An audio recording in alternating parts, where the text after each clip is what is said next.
Hello student, तो स्वागत है आप लोग का हमारे इस चैनल पर। तो आज हम आप लोग के लिए बिहार बोर्ड यानी कि स्टेट बोर्ड के बच्चों के लिए क्लास 10th के मैथमेटिक्स के पहला चैप्टर का 1.3 का सोल्यूशन लेकर आए हैं। तो चलिए देखते हैं लगातार क्वेश्चंस को नंबर वाइज कैसे क्या क्वेश्चन है और कैसे इनको सॉल्व करेंगे। सारे क्वेश्चन का डिटेल सोल्यूशन करेंगे जिसको आप एग्जाम में लिखेंगे तो कोई नंबर कटने का डर नहीं रहेगा। और ये एक्सरसाइज अपने आप में बहुत महत्वपूर्ण एक्सरसाइज है। इससे क्वेश्चन 5 नंबर का आता है, तो मतलब कि 3 नंबर का एक क्वेश्चन तो फिक्स है बिहार बोर्ड में। चलिए देखते हैं। अगर सिद्ध कीजिए कि रूट 5 एक अपरिमेय संख्या, ऐसा क्वेश्चन एकदम फिक्स है।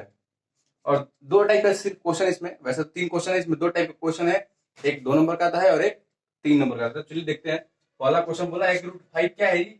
एक अपरिमेय संख्या है, प्रूव करना है। क्या प्रूव करना है? अपरिमेय संख्या। तो जब भी क्वेश्चन आएगा कि हमको अपरिमेय सिद्ध करना है तो हम मानेंगे कि वो संख्या अपरिमेय नहीं है। क्या है? परिमेय है। क्या है जी? वो परिमेय है। और जैसे ही मानेंगे कि वो संख्या परिमेय है और उसके बाद हम लोग दिखा देंगे कि वो जो हम माने हैं वो क्या है? गलत है। और जैसे ही दिखाएंगे कि जो हम माने हैं वो गलत है, यानी कि जो दिया है वो क्या है? सही है। तो इसी काम को हम लोग करने वाले हैं। और कैसे करेंगे एकदम स्टेप बाय स्टेप देखते रहिए ध्यान से और गौर से देखिएगा, अंत तक बन रही है ताकि आपको समझ में आएगा बहुत अच्छी तरह से कैसे बनाते हैं। तो माना कि बोले थे, मानेंगे उल्टा। माना कि रूट 5 क्या है जी? एक परिमेय संख्या है।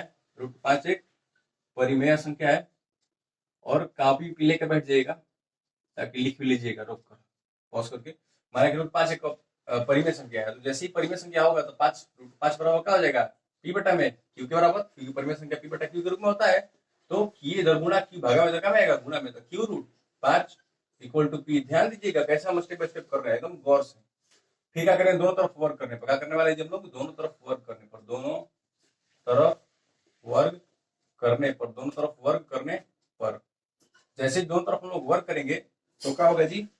क्यू रूट 5 का इधर वर्ग हो जाएगा और इधर पी का वर्ग। तो इधर क्यू रूट 5 का वर्ग करेंगे तो क्यू स्क्वायर, और रूट 5 का वर्ग करेंगे यानी कि रूट 5 गुणे रूट 5। अब जब रूट 5 गुणे रूट 5 हो गया यानी कि रूट का हो गया 25, और रूट 25 का होता है 5। यानी एक बात याद रखिएगा कि जब भी रूट वाले संख्या का वर्ग करेंगे तो रूट से नंबर का हो जाएगा, संख्या बाहर निकल जाएगा। यानी कि यहाँ रूट 5 का वर्ग का जवाब हम लोग क्या लिखेंगे? सिर्फ 5। 5 क्यू स्क्वायर इक्वल टू क्या हो गया? P square. तो आपको दिख कुछ रहा होगा कि 5 इधर गुणा में इधर क्या में आएगा?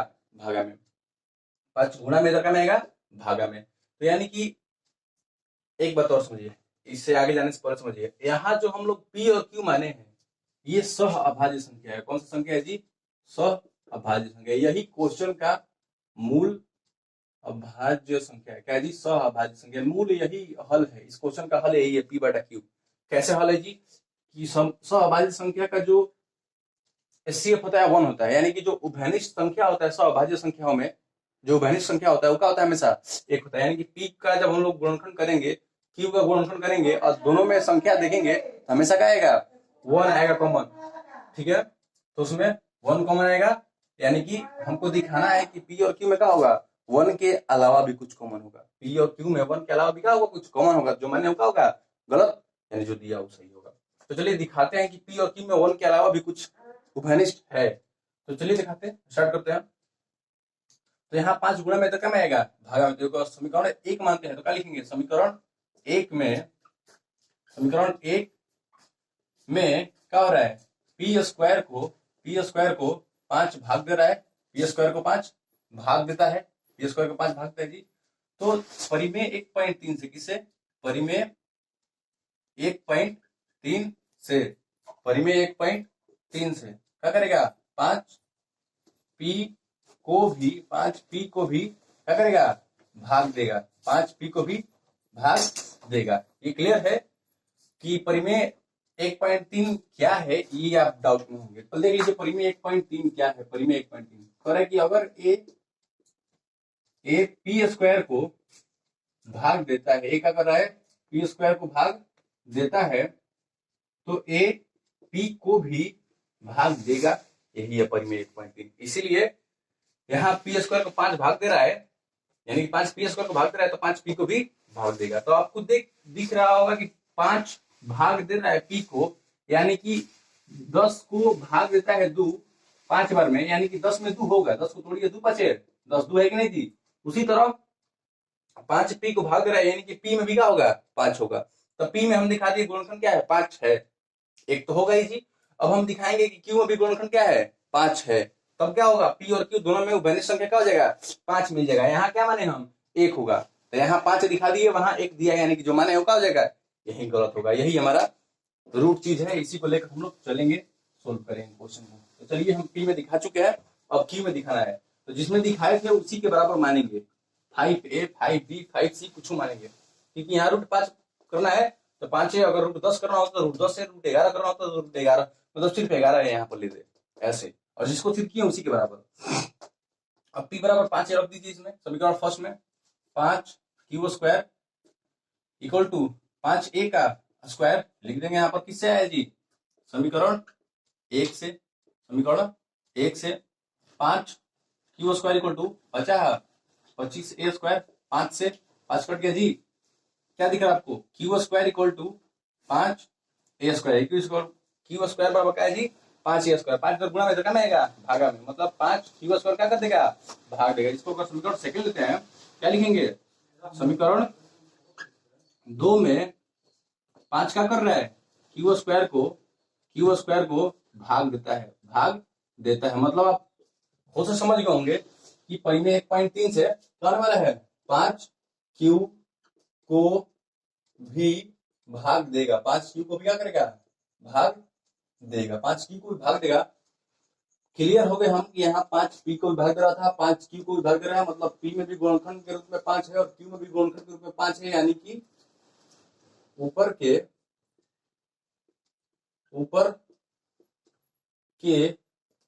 लिखे कथनों अनुसार, ऊपर लिखे कथनों के अनुसार यह पता चलता है, क्या पता चलता है जी, यह पता चलता है कि पी और एक सहअभाज्य संख्या नहीं है, अभाज्य संख्या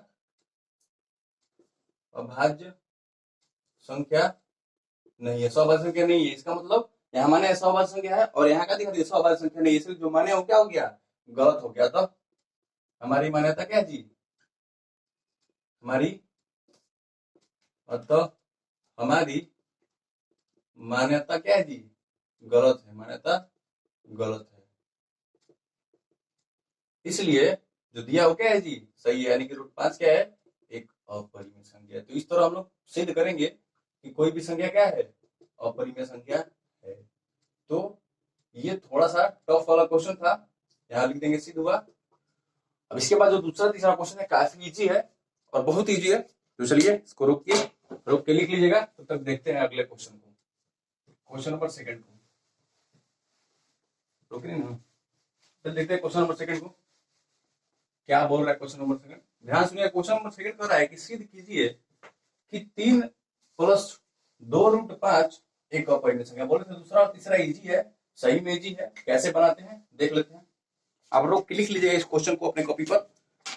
तो दूसरा क्वेश्चन बोल रहा है कि 3 + 2 √ 5 क्या है, एक अपरिमेय संख्या। तो हम बोले थे क्या करेंगे, 3 + 2 √ 5 बराबर मानेंगे, माना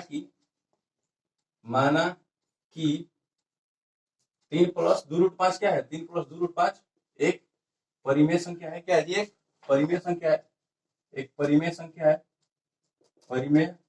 संख्या है। और जैसे ही मानेंगे कि क्या है, परिमेय संख्या है, तो क्या होने वाला है जी, 3 + 2 √ 5 इक्वल टू पी बटा में क्यू होगा। और इसमें क्यू को इधर नहीं लाएंगे। इसमें सबसे इजी तरीका है, क्या करते हैं ऐसे क्वेश्चन को सोल्व करने के लिए जिसमें कि अपरिमेय संख्या के साथ गुणा में, जोड़ में, घटाव में परिमेय संख्या होता है, तो उसमें सोल्व करने का एकदम आसान तरीका है कि आप अपरिमेय संख्या को एक तरफ कर देंगे, बाकी परिमेय संख्या को एक तरफ कर देंगे। और हम जानते हैं कि कभी परिमेय संख्या अपरिमेय के बराबर नहीं होता है। बस यही हमारा मान्यता क्या होगा, गलत हो जाएगा, बस साबित कर देंगे।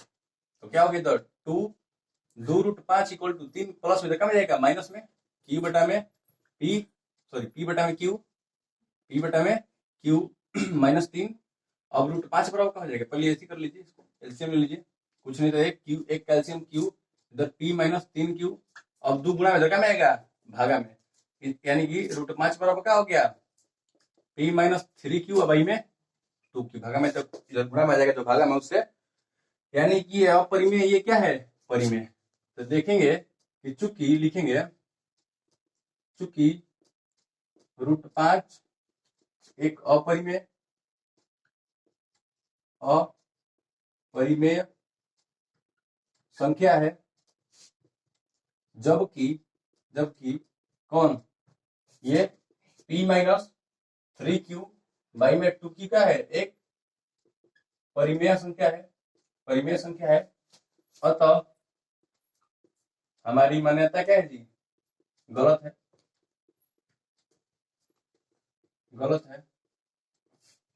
क्यों? क्योंकि क्या, क्योंकि परिमेय अपरिमेय के बराबर नहीं होता है,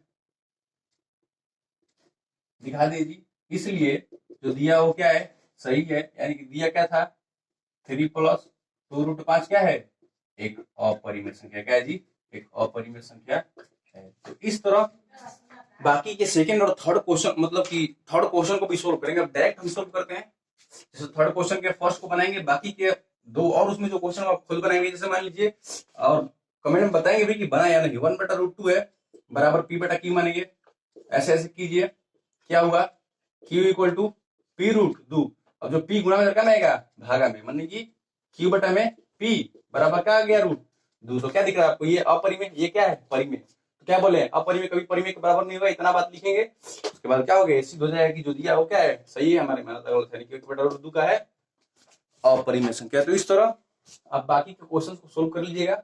आज के लिए बस इतना ही, मिलते हैं कल फिर नेक्स्ट वीडियो में, मतलब अगले वीडियो में एक्सरसाइज 1.4 के साथ। तो तक के लिए बाय। लाइक कीजिए, कमेंट कीजिए, और अच्छा लगे तो सब्सक्राइब कीजिए।